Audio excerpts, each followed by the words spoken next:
윤석열 대통령의 대일 굴종 외교 덕분에 일본은 이런 한국 대통령은 처음이라고 했다고 합니다.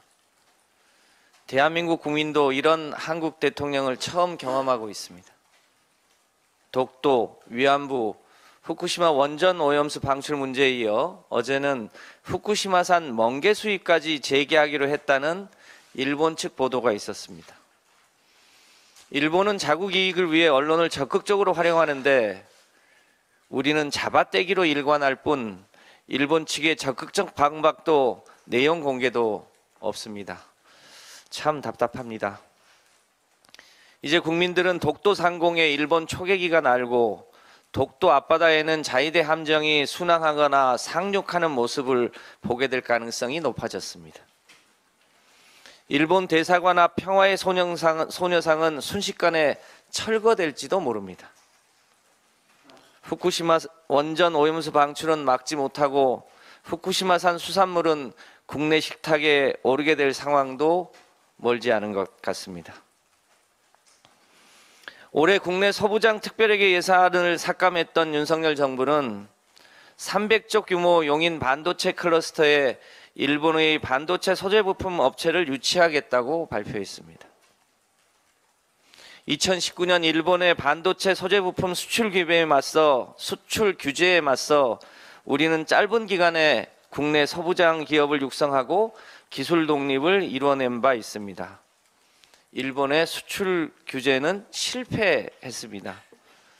그런데 윤 대통령은 대일 무역 적자의 핵심이었던 소재 부품 장비 산업마저 다시 일본에게 내주겠다고 합니다. 도대체 어느 나라 대통령인지 모르겠습니다. 일본에 고마워해야 한다는 천공의 발언이 참 예사롭지 않게 들리는 대목입니다. 국민의힘이 저출생 대책으로 30세 이전에 자녀 3명을 낳을 경우 남성의 병역을 면제하겠다는 안을 검토하고 있다고 합니다. 여성의 출산이 도구이자 남성 병역 면제의 수단이 아닙니다. 최근 남녀의 평균 결혼 연령이 30대로 높아진 상황에 20대에 아이를 3명 낳는 것 역시 현실적으로 불가능에 가까운 일입니다. 국민의힘 정책은 헛다리를 짚은 것 같습니다. 저출생의 가장 큰 이유는 미래에 대한 불안감입니다.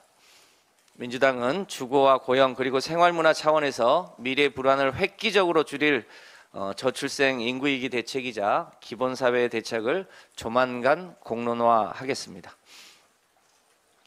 지난 21일 정부가 제1차 탄소중립 기본계획을 발표했습니다. 전 지구적 기후위기가 심각한 탓에 한국도 2018년 대비 2030년까지 40%의 이산화탄소를 줄이기로 국제사회와 약속한 바 있습니다. 그런데 이 그래프를 보시면 윤석열 정부 임기 때에는 연간 평균 1.99%만 줄이고 차기 정부 때 연평균 9.29%를 줄이겠다는 목표를 발표했습니다. 심지어 2030년 한 해에만 그 전에 대비 17.54%를 줄이겠다고 합니다. 누가 봐도 나는 줄일 생각이 없고 능력도 없으니 기후위기 폭탄은 다음 정부에서 책임지라는 전형적인 떠넘기기 행태가 아니라 할 수 없습니다.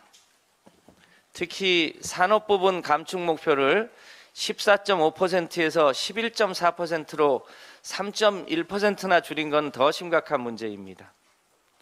미국의 IRA법이나 유럽의 탄소 국경 조정 제도 때문에 수출로 먹고 사는 우리나라는 산업 부분에서 더 빠른 온실가스 감축 기반을 만들어야 합니다. 그런데 윤석열 정부는 기업들에게 변하지 않아도 좋다는 잘못된 정책 신호만 주고 있습니다. 이는 중장기적으로 국내의 산업 경쟁력의 기반을 흔들고 국내 산업을 공동화하고 일자리를 줄이게 될 것입니다.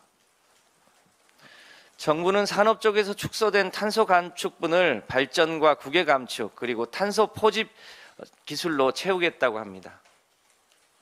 하지만 정부는 2030년 재생에너지 목표를 30%에서 21%대로 축소시킨 바 있습니다. 해외에서 감축하겠다는 온실가스 양도 무책임하기 그지없는 발상입니다. 또 탄소 포집 기술은 언제 상용화될지도 모르고 비용 역시 싸지 않습니다. 앞뒤가 맞는 것이 하나도 없습니다. 기후위기는 이제 환경 문제만이 아닙니다. 인류의 생존 문제이고 수출로 먹고 사는 우리에게는 경제 문제이자 산업의 핵심 문제입니다. 지구 온도가 1.5도씨까지 상승하는 데 남아있는 시간은 앞으로 6년 3개월에 불과합니다. 피하거나 다음 정부로 늦출 수 없는 문제입니다. 따라서 정부는 제1차 탄소 중립 기본 계획을 전면 수정하실 것을 요청합니다.